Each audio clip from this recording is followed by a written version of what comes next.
Hi everyone, welcome back. So today I have the winter kitten kit all done and framed up, ready to show you. So if you remember from my last video, this was not a fresh start. This was one that I had started several years ago and set aside, and just sort of came back across it and thought it was a good time to kind of get it done and you know, out of the stash. So here it is in all. She's really cute. I'll give you that. She turned out really cute. Isn't she sweet? So I'll get it closer here for you as best I can. This is the stitched area, just in there. And then the rest of this is just the mat that was designed to go with it. So you can see there's extensions where they connect, you know, like the snow here, and then her little whiskers come down through here. So it's made to look like a complete picture, but you're just stitching one little, I think it's like a 3-inch square in there. So that's all done. And I had mentioned this reminds me a lot of my childhood kitty that I had, which is why I had picked this up in the first place.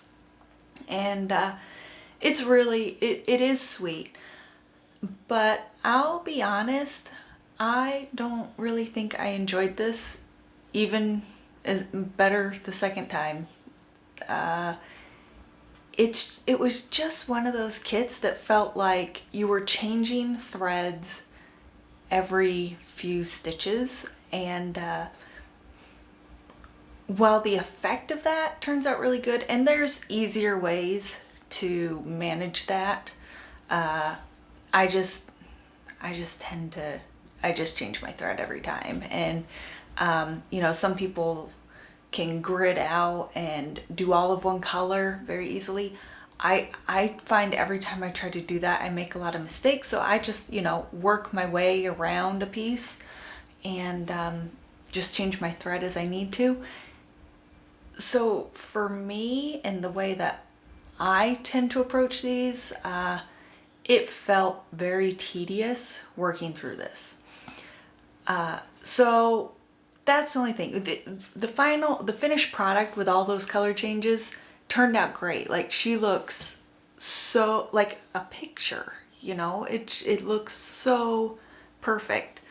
But yeah, it probably, I wouldn't say this was one of my favorite ones that I've worked on, as far as, you know, the process of working on it. And the other thing about this, being such a small piece, and the fabric that they give you is only about an inch wider on around the picture, so you're getting like a 5-inch piece of fabric, Ada there. And I didn't have a hoop or anything that small to fit it in, so I was stitching it in hand, which I don't mind. I stitched in hand mostly all up until just a few years ago, actually. But I have learned that especially when you have kits or patterns that have half stitches, you're just stitching from, like, so I go from bottom left to top right, and that's all you stitch. And you have a series of those, you know, if you have the occasional one, it's not a big deal, but when you have several, so in this case, all of these blues are half stitches, and when you have enough of them and you're stitching in hand, they have a tendency to skew your fabric. They pull it in the direction of your stitches. So for being such a small piece, I actually had to do a lot of stretching to pull it back and get it so that it fit, or it lined up again nicely for the frame, which was a little obnoxious. And again, like, I'm not gonna fault the designer, or I'm not gonna fault the kit. A lot of that is the way that I stitch, and I know that, you know, you could probably reduce your tension or do, it just worked out that way. So that was just one of the minor frustrations that I had as I was working through this process. But yeah, overall it took me about 18 hours to finish from where we were. And I don't know, maybe we were 15% or something we had done. This little 3x3 pattern probably took me, you know, all together over 20 hours, which feels like a lot for the size, but maybe it's not. Anyways, so that's that. The framing came together fairly easily. It took me a little while because I didn't have masking tape, and you needed that to kind of tape the Ada to the mat and to tape the cardboard, this picture piece to the mat.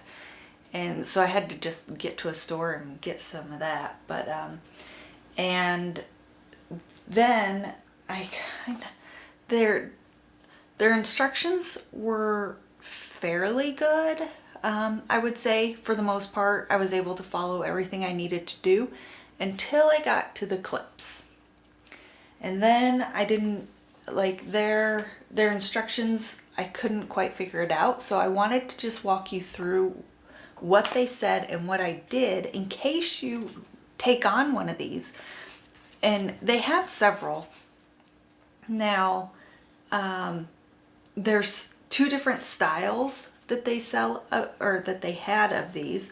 There's this kind that is fully, you know, framed with the mat, and it comes with the backing and these clips. And then there's the ones that have like two pieces of glass, and you're just fitting the your piece between the glass, and then you're using like a twine or a thread and somehow holding it together that way.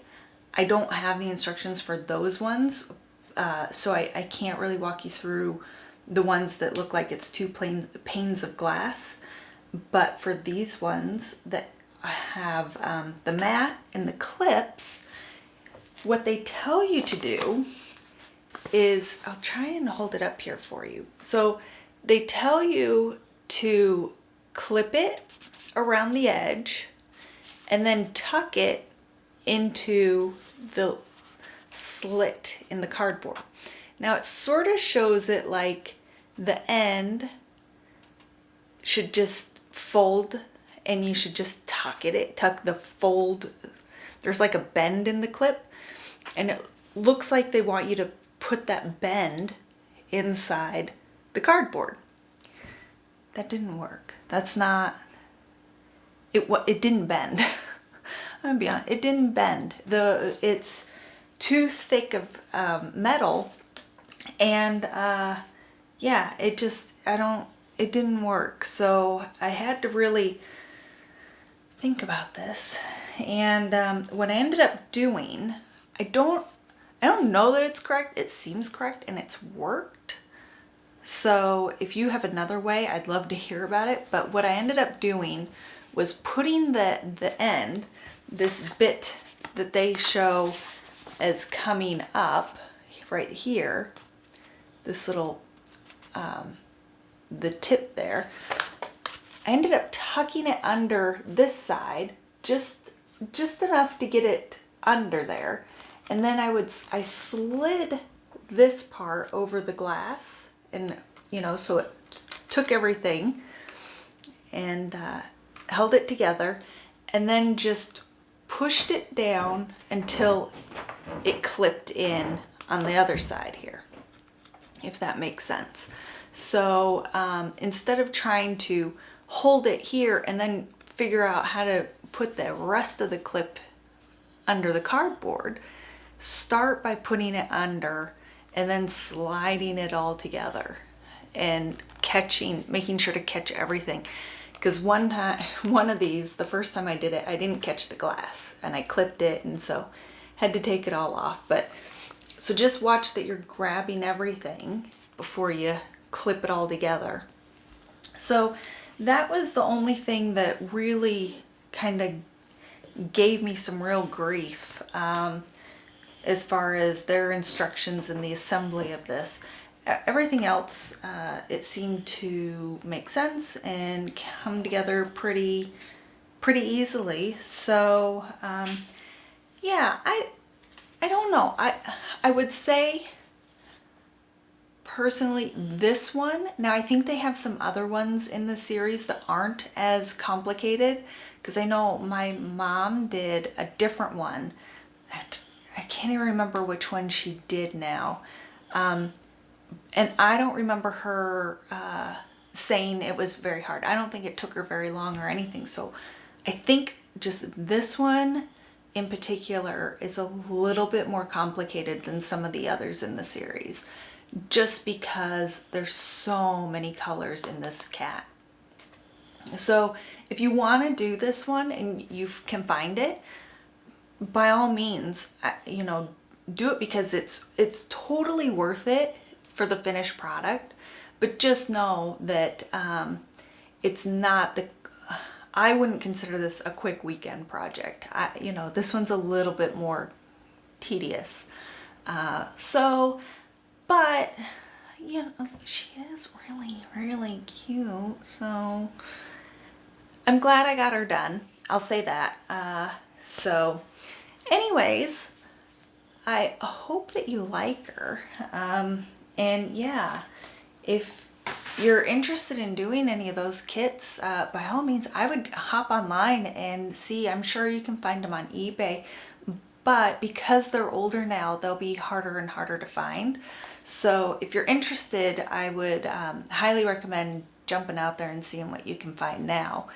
And yeah, so the next project I've already selected, so I'll be putting up a video of that for you really soon, maybe in just the next couple days here. So look out for that, and let me know what you think about the winter kitten. All right, well, thanks for hanging out with me today and checking out this finished kitten, and I look forward to seeing you next time.